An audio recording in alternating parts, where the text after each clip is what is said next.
오늘 말씀은 하나님께서 하나님의 자녀들을 책임지실 것이기 때문에 염려하지 말라라고 가르치시는 장면입니다. 염려하지 말라는 것으로 끝나지 않고 더 나아가서 무엇을 구하며 하루를 살아야 할지에 대한 가르침까지 예수님께서 하십니다. 하나님의 나라를 구하라고 그렇게 말씀하시는 것이죠. 우리는 지난주에 한 어리석은 부자의 비유를 보았습니다. 예수님께서 어떤 한 사람이 예수님께 자신의 형과의 유산 배분 문제 때문에 그 문제를 해결해 달라고 요청을 하죠. 그러자 예수님께서 거절하시면서 모든 탐심을 물리치라. 사람의 생명이 소유에 넉넉한 데 있지 아니하니라 하면서 한 가지 비유를 드셨어요. 그 비유에 등장하는 사람은 부자였죠.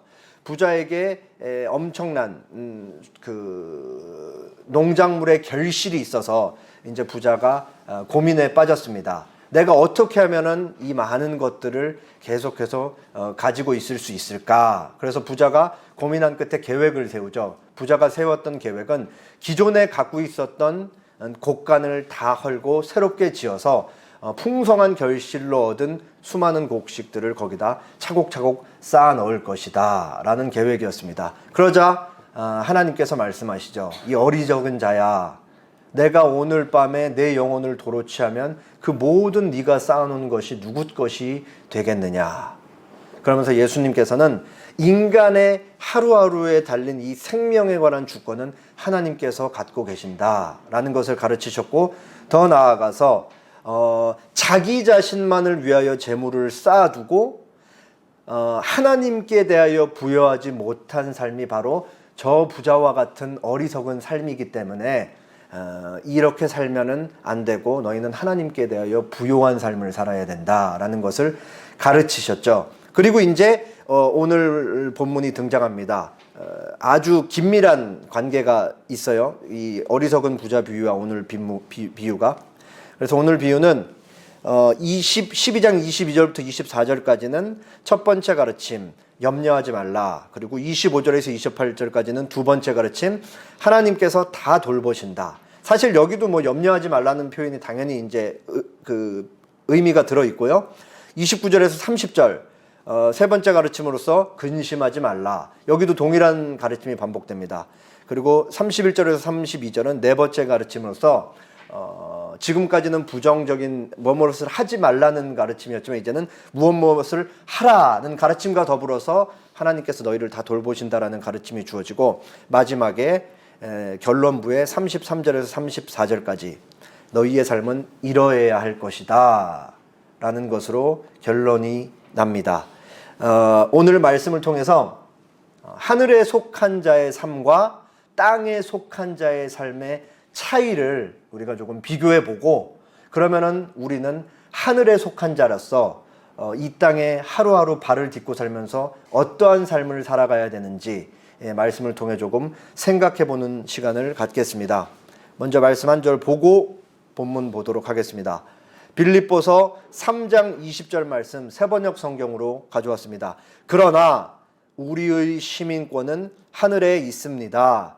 그곳으로부터 우리는 구주로 오실 주 예수 그리스도를 기다리고 있습니다.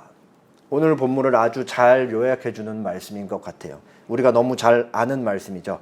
자, 이제 본문 보도록 하겠습니다. 먼저 예수님의 첫 번째 가르침, 염려하지 말라. 12장 22절부터 24절까지의 말씀을 보겠습니다. 또 제자들에게 이르시되 그러므로 내가 너희에게 이르노니 너희 목숨을 위하여 무엇을 먹을까? 몸을 위하여 무엇을 입을까? 염려하지 말라.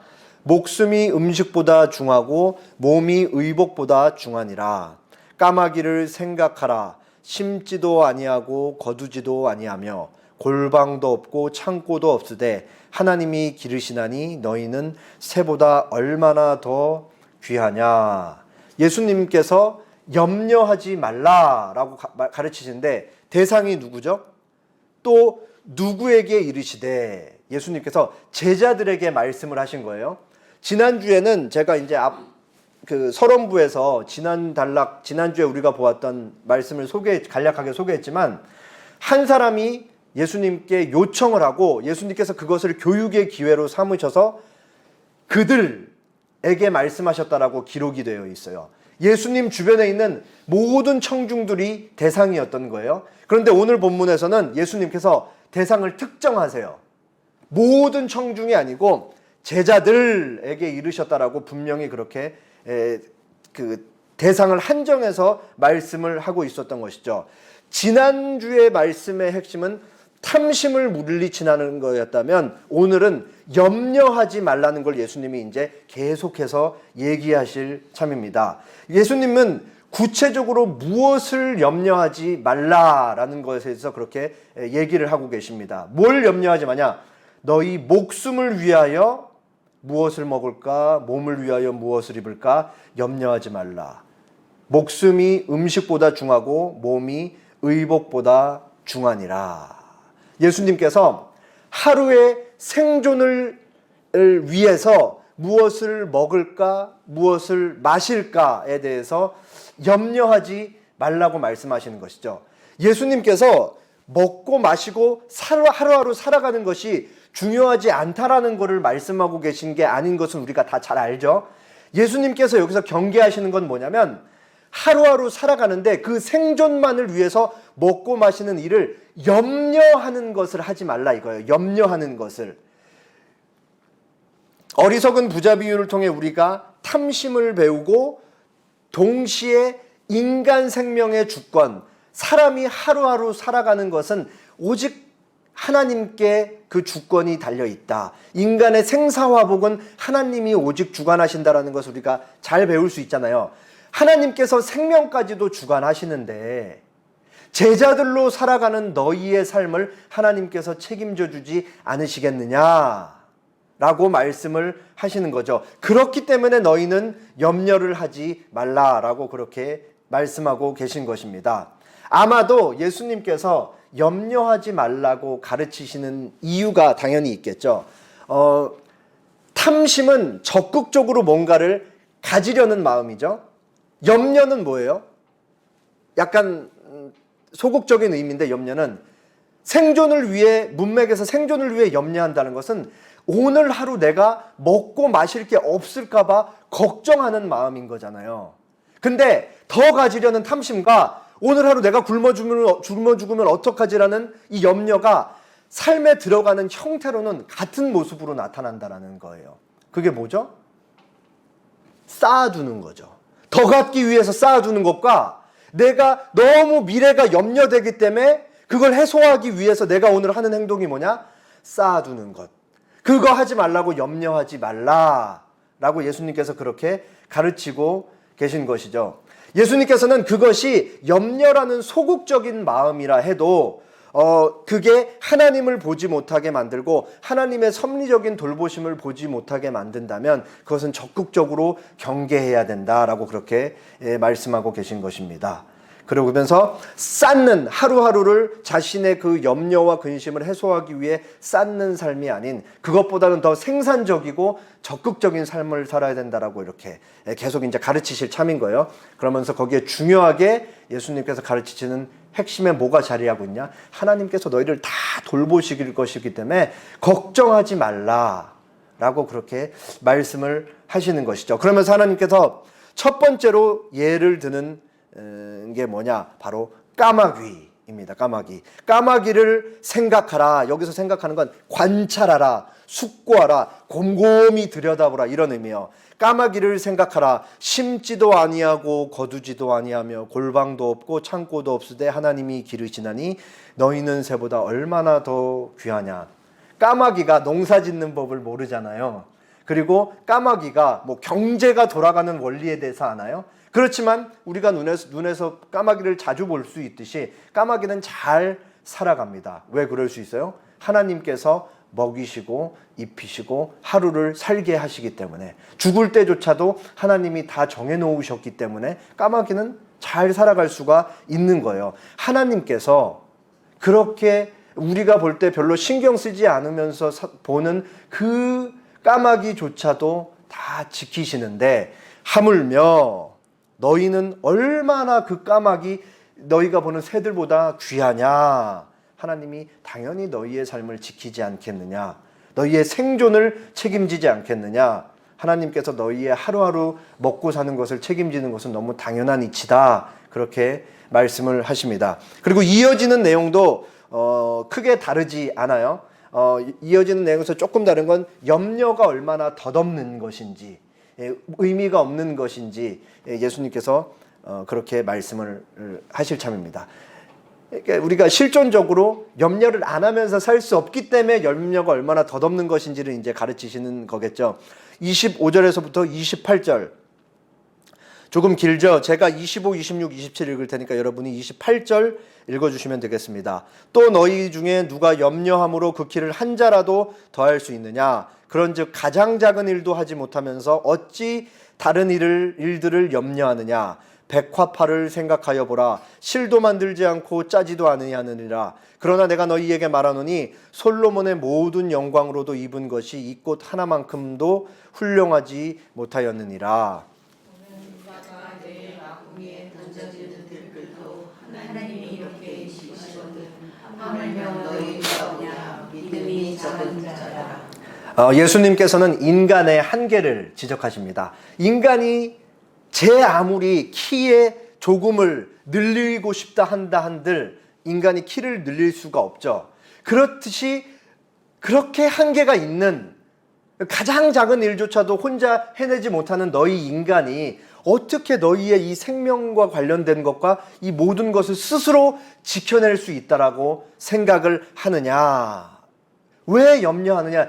너희가 키를 늘릴 수 없는 것만큼 너희의 하루 먹고 사는 것을 염려하는 것은 지혜롭지 못한 것이다 라고 얘기를 하면서 예수님께서 아까 까마귀를 얘기했듯이 두 가지를 말씀하세요. 첫 번째는 백합화입니다. 백합화를 잘 생각하여 보라. 실도 만들지 않고 짜지도 않는데 과거에 이스라엘 왕정사에서 가장 많은 부귀영화를 누린 솔로몬이 입었던 수많은 영광과 그 옷들보다도 하나님이 직접 입히시는 이 백합화 하나도 솔로몬이 입었던 수많은 영광과 그 옷들보다 훨씬 더 낫지 않냐라고 얘기를 하시는 거죠. 그러니까 하나님이 기르시는 게 훨씬 더 낫다라는 그 얘기를 하시고, 두 번째로는 들풀을 말씀하세요.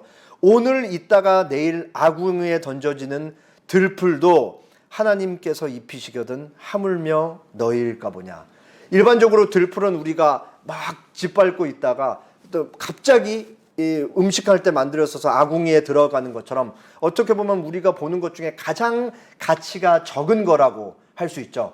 그 가장 가치가 적은 들풀조차도 하나님께서 다 입히시고 하루를 키우시고 살리시는데 하물며 하나님의 택한 백성인 너희일까 보냐. 하나님이 당연히 지키지 않겠느냐. 계속 또 반복하는 말씀을 하시면서 뒤에 이제 믿음이 작은 자들아 라고 그렇게 말씀을 하시죠. 그리고 예수님은 한 번 더 같은 내용을 반복하십니다. 얼마나 이 예수님 제자들의 마음속에 이 생존을 위해서 무엇을 먹을까 무엇을 마실까에 대한 그 염려와 근심이 가득 찼으면 무려 이 3번에 걸쳐서 반복을 하실지 참 주님의 마음이 알다가도 모르겠지만 29절 30절 세 번째 반복입니다. 너희는 무엇을 먹을까 무엇을 마실까요? 구하지 말며 근심하지도 말라. 이 모든 것은 세상 백성들이 구하는 것이라. 너희 아버지께서는 이런 것이 너희에게 있어야 할 것을 아시느니라. 앞서 봤던 22절에 나와 있는 말씀이랑 거의 비슷하죠. 근데 하나가 더 들어가 있어요. 너희는 무엇을 먹을까 무엇을 마실까요? 구하지 말며 근심하지도 말라. 여기서 구하다 라는 단어가 찾다 바라다예요. 마치 뭔가 중요한 물건을 갖고 있다가 잃어버려가지고 열심히 찾는 사람과 같이, 그리고 내가 오래전부터 무언가 한가를 간절히 갖기를 바라는 무언가가 있어서 그것을 계속해서 생각하고 또 생각하고 곱씹고 또 곱씹어서 그것을 갖기를 바라는 것과 같이 그렇게 무엇을 먹을까 무엇을 마실까 구하지 말라. 근심하지 말라라고 그렇게 말씀을 하시는 것입니다. 생존 자체에만 매몰돼서 어떻게 먹고 마실지만 전전긍긍하면서 그렇게 근심하며 살지 말라고 예수님께서 그렇게 말씀을 하시는 것이죠. 그러면서 뭐라고 말씀하시냐? 이 모든 것, 어떻게 무엇을 먹을까 무엇을 마실까만 고민하며 사는 인생은 나를 모르는 세상 백성들이 구하는 것이라, 그렇게 말씀을 하시죠. 그러면서 너희 아버지께서는 이런 것이 너희에게 있어야 할 것을 이미 다 알고 계신다 라고 그렇게 말씀을 하시는 겁니다. 지금까지는 예수님께서 근심하지 말라, 염려하지 말라는, 무엇 하지 말라는 부정적인 가르침을 통해 제자들에게 말씀하셨고, 이제부터는 무엇을 해라, 염려하지 말고 근심하지 말고 거기서 머무르는 것이 아니라 너희는 이제 더 적극적으로 이렇게 살아야 된다 라는 데까지 가르치십니다. 31절 32절입니다. 제가 31절, 여러분이 32절 읽으시면 좋겠습니다. 다만 너희는 그의 나라를 구하라. 그리하면 이런 것들을 너희에게 더하시리라. 너희 아버지께서 그 나라를 너희에게 주시기를 기뻐하시느니라. 제자들이 생계를 위한 염려를 경계하면서 적극적으로 구해야 할 것은 바로 하나님의 나라입니다. 여기서 하나님의 나라를 구하라 그럴 때 하나님의 나라를 구하라는 표현이 갖는 의미는 무엇이냐? 매일의 삶 속에 하나님께서 나를 다스리시기를 구하라는 거예요. 하나님의 통치가 나의 삶에 온전히 구현되기를, 내가 하나님의 뜻만을 쫓고 주님의 영광만을 위해 살아간다라고 고백하며 하나님의 뜻에 기록된 대로 내가 그대로 하루하루를 살기를 간절히 바랍니다 라는 의미에서 하나님의 나라를 구하라, 그렇게 예수님께서 말씀하고 계신 것이죠. 제자들이 이와 같이 하나님의 다스림을 온전히 구하는 삶을 살아갈 때, 그렇게 하면 지금까지 제자들이 염려하고 먹고 마시는 이 모든 생존 유지에 필요한 것들을 하나님께서 더하시리라, 그렇게 예수님께서 약속을 하고 계신 것이죠. 현대신학자 데럴복이 이 부분에 이런 주석을 달았어요. 이 말은, 그러니까 그리하면 이런 것들을 너희에게 더하시리라는 이 말은 대단한 부를 얻게 해준다는 것이 아니라 생활에 필요한 기본적인 것을 공급해 준다는 말이다. 문맥으로 보면은 초등학생들도 다 알 수 있는 이 말인데, 얼마나 많은 사람들이 내가 매일의 삶 속에 하나님의 나라라 의를 구하였더니 하나님께서 100억짜리 빌딩을 주신다더라, 이런 식으로 본문을 좀 오용하고 오해했으면은 이 미국에도 이런 일이 참 많았던 것 같아요. 굳이 이 사족과 같아 보이는 말을 대단한 부를 준다는 것이 아니라 생활에 필요한 기본적인 것을 공급해 준다. 아주 우리가 새겨들어야 돼요. 우리는 하나님의 통치를 구하면서 매일의 삶 속에 무엇을 먹을까, 무엇을 마실까라는 그 염려와 근심에 매몰려서 사는 것이 아니라 적극적으로 생산적인 하나님의 나라를 위한 삶을 살아가야 되는 것인데, 그때 그렇게 살아갈 때 하나님께서 우리에게 최소한의 생계를 지켜주신다라는 말이지, 우리가 하나님의 뜻만 구하고 산다라는 그 긍정적이고 하나님께서 기뻐하시는 삶을 산다고 해서 하나님께서 우리를 엄청나게 부자로 만들어주시지 않는다. 이거는 우리가 확실히 알고 있어야 되고, 사실 조금 더 부연을 하자면 우리는 이 불의한 세상 속에서 하나님의 정의를 우리의 삶을 통해 살아내야 되기 때문에 사실은 훨씬 더 힘든 삶이 기다리고 있다라고 각오까지 해야 된다라는 삶은 우리가 다 잘 알고 있는 것이죠. 그러면서 예수님께서 제자들을 조금 이번엔 다르게 불러요. 적은 무리여 무서워하지 말라. 너희 아버지께서 그 나라를 너희에게 주시기를 기뻐하느니라. 여기서 무리라는 단어가 원어에는 양떼라는 의미가 또 있죠. 그러니까 적은 양떼들이여 무서워하지 말라. 양의 특징이 뭐예요? 양은 무엇을 먹고 살죠? 풀을 먹고 살잖아요. 그럼 양은 항상 누구의 밥이 돼요? 늑대들의 밥이 되는 거예요. 여기서 예수님이 제자들을 양으로 이제 비유하시는 데는 보통 두 가지 이유가 있잖아요. 하나는 양은 철저하게 목자 의존적이기 때문에 예수님만 의존하고 예수님의 음성만 쫓으면서 살아라 라는 의미가 있고, 또 다른 하나는 요거는 제 생각인데 양은 초식 동물이니까 세상 속의 그리스도인들은 초식 동물과 같은 삶을 살아야 된다라는 것을 의미하는 것이라고 저는 생각을 합니다. 그러니까 양이기 때문에 얼마나 늑대들의 그 두려움 가운데 늘 포식자들에게 둘러싸여 있어요. 그러니까 무서워할 수밖에 없는 거잖아요, 매일에. 그리고 아까 권사님 기도하셨듯이 초대교회에 살았던 사람들이 얼마나 자신의 이 기독인이라는 신분이 노출되면 생계에 위협받는 일들이 많았어요. 그러니까 초대교회에 살았던 사람들이 이것을 읽으면서 내가 목자로서 너희를 지키니까 무서워하지 말라라고 하면서 너희 아버지께서 하나님 나라를 너희에게 주시기를 기뻐하느니라. 과거형입니다. 주시기를 기뻐하느니라. 둘 다 과거형. 하나님이 이미 너희에게 하나님 나라를 주셨다.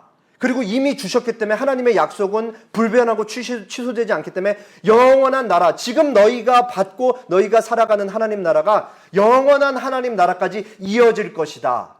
왜냐? 하나님이 이미 주셨고 약속하셨기 때문에. 그리고 이미 주어진 하나님의 나라와 영원한 하나님의 나라, 주어질 하나님 나라가 하나님의 기뻐하신 뜻에 의해서 너희에게 주어졌으니 하루하루 하나님 나라를 살아가는 것을 무서워하지 말라. 적은 무리여. 그렇게 얘기를 하고 계신 것이죠. 그러면서 이제 결론부에 이렇게 예수님께서 말씀을 하십니다. 33절 34절입니다. 너희 소유를 팔아 구제하여 낡아지지 아니하는 배낭을 만들라. 곧 하늘에 둔 바 다함이 없는 보물이니 거기는 도둑도 가까이 하는 일이 없고 좀도 먹는 일이 없느니라. 너희 보물 있는 곳에는 너희 마음도 있으리라. 예수님께서 제자들이 이 땅을 살아가면, 이 땅에 발을 딛고 살아가면서 하나님 나라를 구하는 제자들의 삶이 구체적으로 어떠해야 할지에 대해서 이렇게 말씀하시는 것이죠. 너희 소유를 팔아 구제하여 낡아지지 아니하는 배낭을 만드는 일이 바로 내 제자들인 너희의 삶이 되어야 된다. 그러니까 여기서 우리가 잘 생각해야 돼요. 앞으로 이제 예수님이 승천하시고 제자들이 살아가는 삶은 어떤 삶이죠? 오직 예수님만 증거하는 삶인 거예요. 그거 50%, 그리고 누군가를 돕는 삶 50%가 아니고 예수님만 증거하는 삶이 그들의 제자들의 삶의 전부가 돼야 되고 주변을 돌보면서 살아가는 그 삶 또한 제자들의 전부가 돼야 되는 거예요. 하나의 무기로서 뭐 이렇게 막 복음 전하는 삶, 구제하는 삶이 장착되어 있는 게 아니고 다 제자들의 삶의 전부인 거라고, 그게.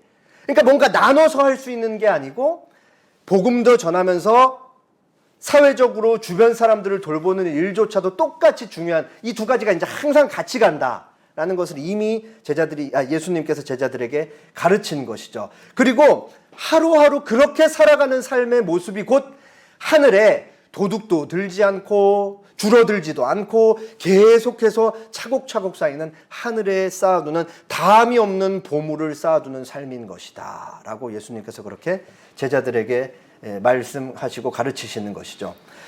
이 부분에 대해서, 이 마지막 결론부에 대해서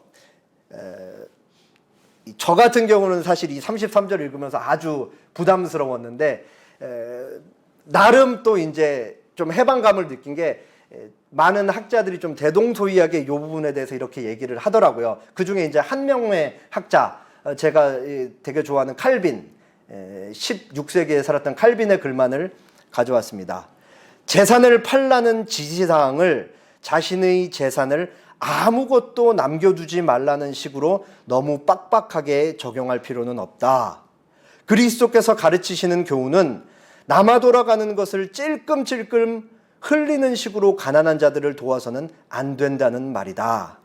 우리의 물려받은 재산을 쪼개고 우리의 부동산을 처분할 정도로 후한 마음을 가져야 한다는 말이다. 그러니까 우리가 두 가지 교훈을 다 받아야 돼요. 내가 가진 재산을 다 팔아서 도와야 되네 라고까지 생각할 필요는 없죠. 그러나 내가 버는 수입에서 요만큼만 누군가를 도우는 데 써야 된다. 이것도 우리가 경계를 해야 되는 거죠. 후한 마음을 가져야 된다. 찔끔찔끔 흘리면 안 된다. 그러니까 버는 것 중에 예를 들어서 뭐 하나님께 10의 1조를 드리면 10의 2, 3조는 항상 우리 주변을 돌보면서 살아야 된다. 사실 진짜 성경을 성실하게 읽고 내가 주님의 뜻을 쫓으면서 살아간다라고 하면은 정말 그냥 교회를 위해서, 교회 운영을 위해서 11조 내고 나머지는 계속 모아두는 삶을 산다. 이거 좀 고민해 볼 필요가 있다라고 저는 좀 생각합니다. 그래서 칼빈의 교훈을 통해 두 가지를 우리가 다 듣고 마지막으로 이제 예수님이 이렇게 말씀을 하시죠. 너희 보물이 있는 곳에 너희 마음도 있을 것이다. 그럼 너무 그렇잖아요. 우리 이거랑 비슷하게 지갑이 열리는 곳에 항상 마음이 있다. 비슷한 말을 알잖아요. 그러니까 진짜 돈을 쓰는 곳에는 내 마음이 거기 있을 수밖에 없는 거예요. 왜냐? 돈이 너무 중요하고 돈이 우리에게 많은 것을 해줄 수 있기 때문인 것이죠. 오늘 본문은 사실 예수님께서 계속 반복하시고 뒷부분에 결론을 맺으시기 때문에 어렵지 않게 우리가 의미를 파악할 수 있죠. 매일 어떻게 생계를 유지하기 위해 무엇을 먹을까 무엇을 마실까 하는 염려하는 삶을 살지 말라. 더불어서 하나님께서 지키실 것이기 때문에 하나님의 섭리적 돌보심을 신뢰하면서 하나님을 살라. 이 두 가지가 계속 같이 나와요. 그리고 마지막에 예수님께서 뭘 말씀하시냐. 하나님 나라를 적극적으로 구하는 삶을 살라. 하나님의 다스림을 받으면서 살라. 그 하나님의 다스리는 삶을 구체적으로 말씀하시기를 하루를 하늘에 보물을 쌓아두는 낡아지지 않는 선행을 통한 구제를 통한 배낭을 만드는 삶을 살아라. 그렇게 결론을 맺고 계신 것이죠. 다시 이제 압달락 어리석은 부자 비유를 말씀드리면 어리석은 부자 비유에서 예수님께서 탐심을 경계하라는 말씀을 주시면서 대상을 누구로 하셨다 그랬죠? 그들. 오늘 본문은 특정하시면서 누구라고 제가 말씀드렸어요? 제자들. 제가 만약에 제대로 헤아린 게 맞다면 오늘 제자들을 가리키는 너희라는 표현이 있죠. 이 너희라는 표현이 22절에서 34절까지 무려 15번 쓰였습니다. 그리고 제자들과 적은 무리까지 포함한 모두 17번. 이 오늘 우리가 읽고 살펴본 이 내용을 예수님께서 제자들에게 엄청 강조하고 계신 거예요. 너희는 다르지 않냐? 너희는 다르지 않냐? 너희는 다르지 않냐? 제자라고 불리는 너희는 이러한 삶을 살아가야 된다. 너희와 그들을 조금 더 여기서 그들은 이제 세상 사람들인데 이런 것들을 구하는 것은 세상 사람들이 구하는 것이라 예수님께서 분명히 30절에서 말씀을 하셨죠. 그러면서 이제 이런 것들 먹는 것에만 무엇을 마실 것에만 생존에만 매몰된 사람들과 예수님께서 너희라고 하는 제자들의 삶이 어떠한 차이가 있는지 누가복음 17장 27절을 통해 확인해 보겠습니다. 노아의 때에 된 것과 같이 인자의 때에도 그러하리라. 노아가 방주에 들어가던 날까지 사람들이 먹고 마시고 장가들고 시집 가더니 홍수가 나서 그들을 다 멸망시켰다. 잘 생각해 보세요. 노아가 세 가지 견해가 있긴 한데 그냥 뭐 이걸 지금 다 말씀드릴 필요는 없을 것 같고 노아가 보통 한 100년 정도 이제 방주를 지었던 거예요. 방주 크기는 우리가 얼마나 컸는지 이제 잘 알잖아요. 그러면 그 방주를 100년간 지었을 때 우리가 조금만 상상력을 더해서 그때 당시 노아 당시의 정황을 생각해 보면 얼마나 많은 사람들이 노아를 보고 갔겠어요. 그리고 물었겠어요. 당신 지금 뭐 하십니까? 그럼 노아가 뭐라고 대답했어요? 그냥 심심해서 방주 만듭니다. 이게 아니잖아요. 하나님이 명령하셨는데 앞으로 100년 뒤에 홍수로 세상을 심판하신답니다.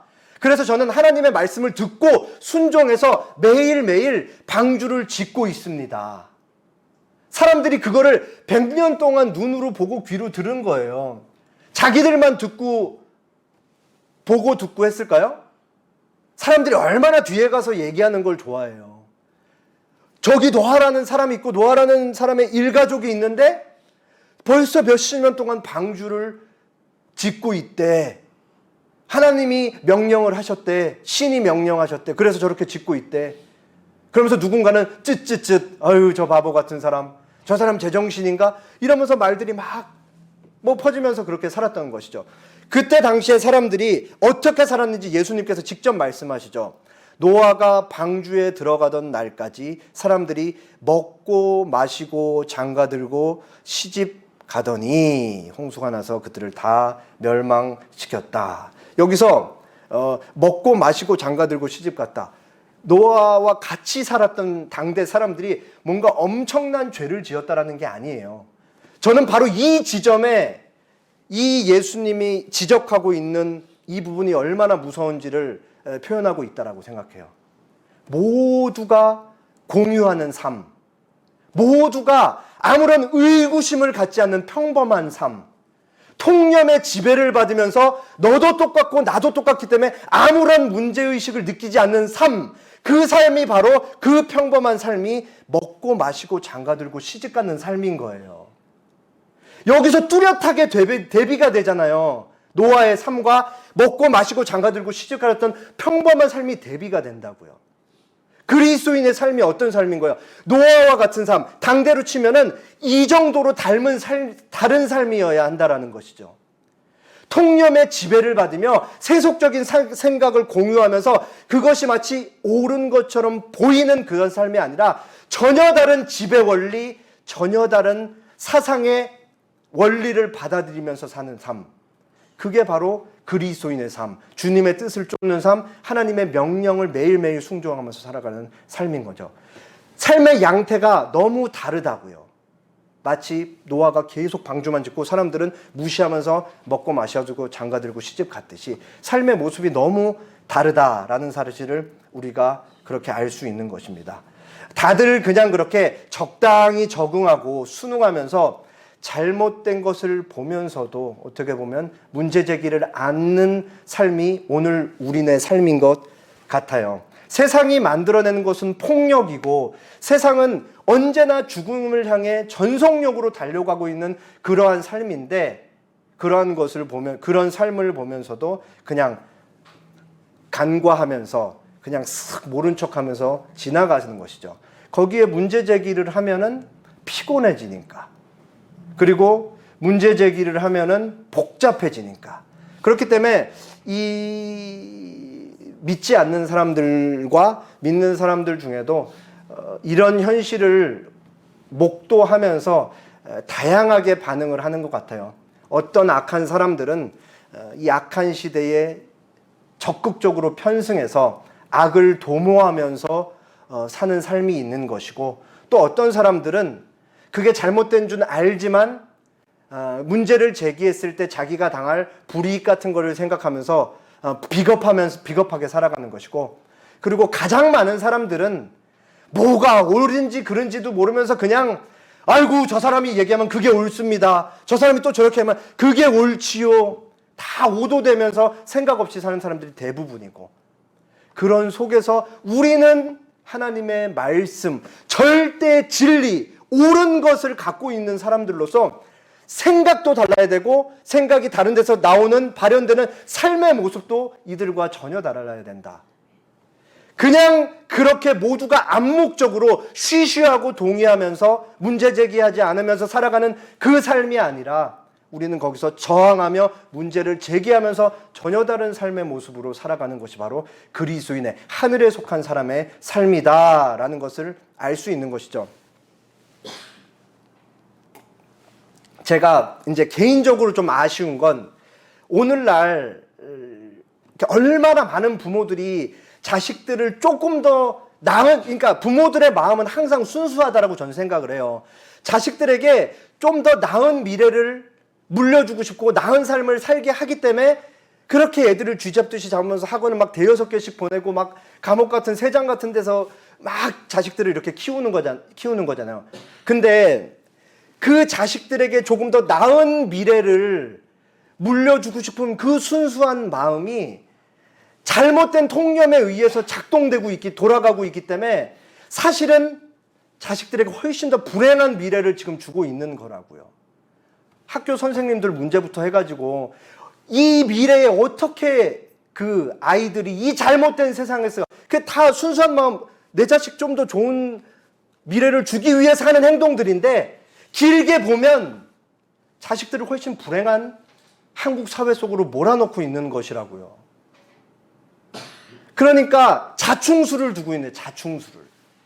이거를 조금 근시안적인 시각이 아니고 훨씬 넓고 멀리 보면은 그 삶이 어떠해야 하는지를 자기들 스스로 알 수 있을 텐데, 방금 말씀드렸지, 다양한 이유로 적당히 그렇게 넘어가는 걸 수도 있고 모를 수도 있고, 그러나 중요한 것은 우리는 달라야 한다. 우리는 그리스도인으로서 그렇게 살아가는 것은 안 된다 라고 말씀을 드리는 것입니다.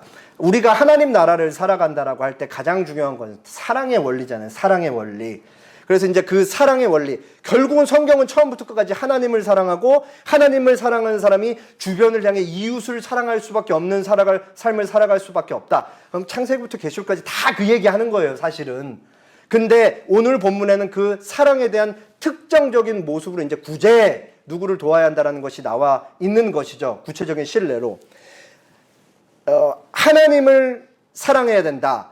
타락한 인간이 하나님의 사랑을 받고 하나님을 사랑하지 않으면 이성기능이나 생각이 온전히 작동할 수밖에 없기 때문에 하나님을 먼저 사랑해야 된다. 이제 수직적인 하나님과의 관계가 해결되면 그다음은 어떻게 수평적인 인간들 관계가 해결이 되는데, 그것이 바로 이웃사랑으로 나타나는 것이다. 거기에는 나 자신만을 위해 쌓아두는 삶은 없는 거예요. 그러니까 이웃사랑은 이게 아니고 뭔가 내 삶에서 내 것을 희생하고 나눠주면서 구체적으로 뭔가를 하는 거죠. 아니, 어떻게 희생을 하지 않는데 나아지겠어요?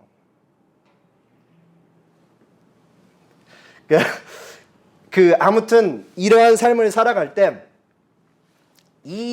제가 지금까지 오늘 예수님 말씀도 그렇고, 제가 이제 예수님 말씀 쭉 설명한 것도 그렇고, 세상 사람들이 이건 제 생각이에요. 만약에 제가 하는 이 설교를 들으면은 저는 두 가지 생각을 할 것 같아요. 첫 번째로는 야, 진부하다. 너무 진부하다. 이런 생각. 그리고 속으로 웃기고 앉아있네. 니들만 숭고해? 이런 불편한 마음을 드러낼 것 같아요. 이 오늘날 한국 사회의 시대 조류가 개신교에 대해서 이런 불편한 마음들을 다 갖고 있잖아요. 우리가 갖는 배타성, 이런 것들 때문에. 근데 저는 그래도 그 불편한 심경을 드러내고 개신교를 부정적으로 보는 그 이면에는 양가적인 감정 하나가 동시에 들 거라고 생각을 해요. 다른 삶을 살아가는 사람들의 모습을 정말 보고 싶다. 우리 모두가 사실 많은 사람들을 접하다 보면 얼마나 피곤해요. 그냥 일상적인 대화를 하는데도 그 대화 너머의 의도를 자꾸 생각하면서 해야 되는 이 피곤한 대화를 할 수밖에 없는 하루하루를 살아가고, 그런 사람들을 만나고 있잖아요. 순수한 대화가 없다고요. 그 속에는 자기 이해타산과 이속이 너무 깊이 서려 있어갖고 장난스러워 던지는 말 한마디조차도 그 뒤 배후에는 뭔가 정말 그 쿰쿰한 그런 생각들이 다 자리하고 있으니까 얼마나 이 대화들이 피곤해요. 얼굴을 마주하는 것만으로도 이제 막 피곤해지는 거예요. 그러니까 이건 모두가 다 아는 거죠. 믿는 사람, 믿지 않는 사람들 다 피곤하게 살고 있으니까. 그러니까 진짜 기대하는 거죠. 정말 다른 사람들, 다른 지배 원리에 의해 모두가 다 뜯어먹으려고만 하고 짓밟고 올라가려고만 하는데, 진짜 희생하면서 사는 그런 사람들의 삶이 보고 싶다.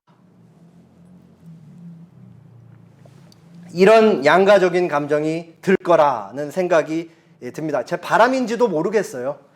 매튜 헨리가 이런 얘기를 했습니다. 너희 마음을 다른 세상에 두라. 그리고 그 세상에 대하여 기대를 가지라. 하늘나라. 낡아지지 않는 주머니를 만들라. 비거나 돈으로 채운 주머니가 아니라 삶 속에 쌓아온 선행과 정성으로 이루어온 은혜로 채우라. 이런 주머니야말로 마지막까지 변하지 않을 영혼 속에 매여 있기 때문이다. 멋있죠. 이 선행과 이 은혜로 정성으로 쌓은 우리의 삶이 우리의 영혼 속에 매여서 하나로 결속이 돼서 변하지 않을 것이다. 그리고 우리가 행한 선행도 우리를 따를 것이니 하나님께서 그것을 잊어버리실 분이 아니기 때문이다. 이것이야말로 영원히 우리를 부요하게 만들 하늘나라의 보화인 것이다. 오늘 하루 나 자신만을 위해 사는 것이 아니라 나의 생존을 걱정하면서 그것에만 매몰돼서 염려해서 쌓아두는 삶이 아니라 주변을 돕는 삶. 제가 이번 주에 생각하면서 야, 주님 어떻게 도대체 염려를 안 하면서 살 수 있습니까? 이 질문을 얼마나 많이 던졌는지 몰라요. 근데 이 생각까지는 제가 했어요. 우리는 염려를 안 할 수가 없잖아요. 진짜 실존 문제에 걸리면, 생계 문제에 걸리면 어떻게 염려를 안 할 수가 있어요. 염려는 할 수밖에 없지만 염려를 하면서도 동시에 누군가를 돕는 삶을 살 수 있다라는 거예요. 염려가 되기 때문에 그거를 스스로 해결하기 위해 쌓아두는 게 아니고 일부는 쌓아두되 또 일부는 누군가를 도우는 삶을 같이 해나갈 수 있다라는 것이에요. 그것이 바로 하늘나라를 소망하면서 하늘나라의 시민권을 둔 자로서 이 땅에 발을 두고 살아가는 이중국적자, 우리의 삶의 모습일 것입니다. 그렇게 우리가 하루하루 살아갈 때 어딘가에는 분명히 보이지 않는 균열들이 일어날 거예요. 건물이 한 번에 넘어질 때는 그냥 우르르 넘어지는 일이 없잖아요. 밑바닥 기초 땅 아래서부터 균열이 조금씩 일어나고 그 균열이 위로 올라가서 금이 건물 위에 올라가다가 무르르 무너지듯이 사람들의 사고에 균열을 일으켜야 되는 삶, 이 시대의 사명감을 우리가 가지고 있다라는 생각을 하시면 되겠습니다. 마지막으로 이승우 작가의 글, 조금 깁니다. 근데 너무 의미가 있어가지고 좀 같이 천천히 읽으시면서 보시면 되겠어요. 사실 크게 중요하진 않은데 이 인용문을 소개하기 전에 하나만 말씀드리면 리차드 버크라는 사람이 쓴 소설에 등장하는 주인공 갈매기예요. 갈매기 이름이 이제 조나단 리빙스턴이에요. 이제 그건 뭐 아무튼 알고 들으시면 되겠습니다. 무엇을 보며 사는가 하는 물음은 인생을 어떻게 이끌어 가는가 하는 문제와 맞닿아 있다. 땅을 보며 사는 사람의 삶은 혹 땅에 떨어진 동전 따위를 줍는 행운과 조우할지는 몰라도 하늘을 보며 그 찬란한 햇빛과 초롱초롱한 별들, 여러 모양의 아름다운 구름들을 벗하며 사는 사람의 삶과는 다를 수밖에 없다.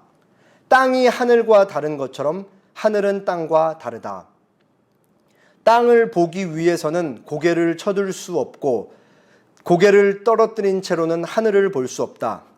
땅은 아래로 있고 하늘은 위에 있기 때문이다.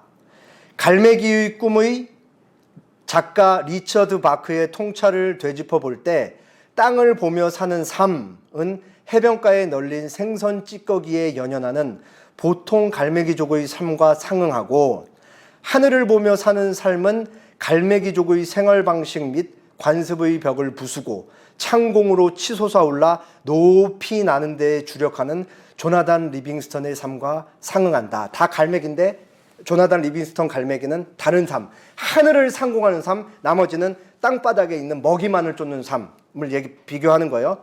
조나단 리빙스턴의 삶의 의미는 하늘을 나는 데 있고 다른 갈매기족의 삶의 의미는 먹는 데 있다.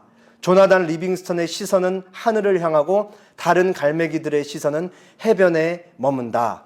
먹는 것이 삶의 전부인 세계, 먹는 것으로 대표되는 통속적 소유욕만이 유일한 가치로 전락해버린 세계, 그리하여 하늘을 나는 것으로 상징되는 정신의 아름다움과 영혼의 향기로움이 폐기된 세계의 한복판에서 우리는 창공을 향한 비상을 꿈꾸는 숭고한 조나단들을 만나고 싶다. 그러니까 이 땅에 있는 것에만 집착하며 매몰된 평범한 삶을 배격하고 거기서 벗어나서 하늘만 바라보며 하늘 시민권 된 자로서 정말 정신의 아름다움과 영혼의 향기로움을 추구하는 그 가치 높은 삶, 그 하나님의 형상이 회복된 인간됨을 삶 속에 여과 없이 마음껏 드러내는 사는 삶 보고 싶다. 작가의 마음이고 제 마음이고 여러분들의 마음이겠죠. 기도하겠습니다.